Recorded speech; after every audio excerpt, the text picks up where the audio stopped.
menonton, jangan lupa like, subscribe, dan tekan tombol lonceng. Selamat menyaksikan. Presiden Joko Widodo menghadiri konferensi tingkat tinggi G77 dan Republik Rakyat Tiongkok dalam rangkaian World Climate Action Summit COP28 di Dubai, Persatuan Emirat Arab.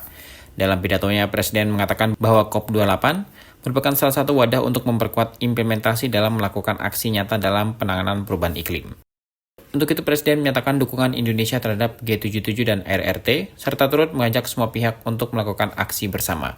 Kepala negara pun menyampaikan 3 poin yang dapat dilakukan. Pertama, Presiden mengundang seluruh pihak melakukan penguatan kerjasama Selatan-Selatan dengan menghidupkan kembali semangat Bandung. Hal tersebut dikarenakan solidaritas, kesetaraan, dan kolaborasi sangat diperlukan dalam penanganan perubahan iklim global. Poin kedua yang disampaikan yaitu menjadikan negara berkembang sebagai bagian dari solusi. Presiden menjelaskan bahwa kekuatan Indonesia pada konferensi internasional telah menghasilkan sejumlah aksi dan pandangan menghadapi perubahan iklim global. Pada pidatonya, Presiden juga menekankan pentingnya kohesivitas dan inklusivitas dalam pemenuhan agenda global. Presiden mendorong inventarisasi global atau Global Stocktake dapat merefleksikan kebutuhan pendanaan negara berkembang serta komitmen negara dari negara maju yang belum terpenuhi. Pada COP27 yang lalu, dunia telah mensepakati perlunya aksi inklusif, berkeadilan, dan responsif bagi negara berkembang, dan realisasi kesepakatan tersebut masih kita nantikan. Akhir-akhir ini memang telah banyak skema kerjasama yang ditawarkan, namun tawaran tersebut justru jadi pengalihan beban. Negara berkembang terdesak untuk memilih antara aksi iklim dengan pengentasan kemiskinan, atau antara percepatan transisi energi tapi kehilangan kesempatan untuk percepatan pembangunan. COP28 harus menjadi ajang untuk memperkuat implementasi, bukan ajang untuk pertunjukan ambisi. Prinsip Paris Agreement harus menjadi pedoman bahwa tanggung jawab harus dibagi sesuai dengan kemampuan nasional. Oleh karenanya saya tegaskan dukungan Indonesia untuk G77 and China dan mengajak semua untuk melakukan aksi bersama. Pertama, penguatan kerjasama Selatan-Selatan. Mari kita hidupkan kembali semangat Bandung, solidaritas, kesetaraan, dan kolaborasi amat diperlukan dalam penanganan perubahan iklim global melalui kerangka kerjasama Selatan-Selatan.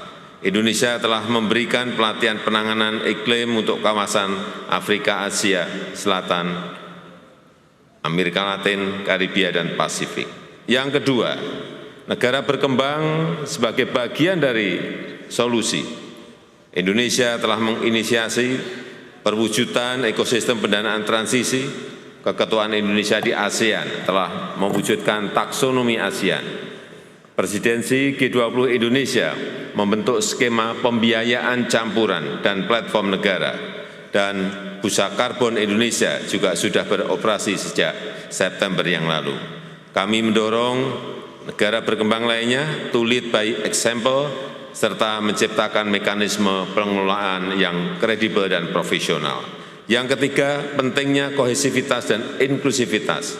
G77 harus terus berjuang dan memperjuangkan agenda global yang kohesif dan inklusif. Global Stocktake harus direfleksikan belum terpenuhnya komitmen negara maju dan kebutuhan pendanaan negara berkembang. Struktur pendanaan, loss and damage, jangan berbentuk hutang yang membebani dan harus mudah diakses. Target pendanaan baru kolektif harus mencerminkan kepastian dan transparansi, serta pemenuhan dukungan, sumber daya, dan teknologi. Dan melalui upaya kita bersama, G77 and China dapat menjadi motor penggerak agenda iklim dunia. Terima kasih. Selain itu, transparansi dan kepastian dalam target pendanaan baru secara kolektif harus dilakukan dengan didukung sumber daya dan teknologi yang memadai. Tim Eljon Media laporkan.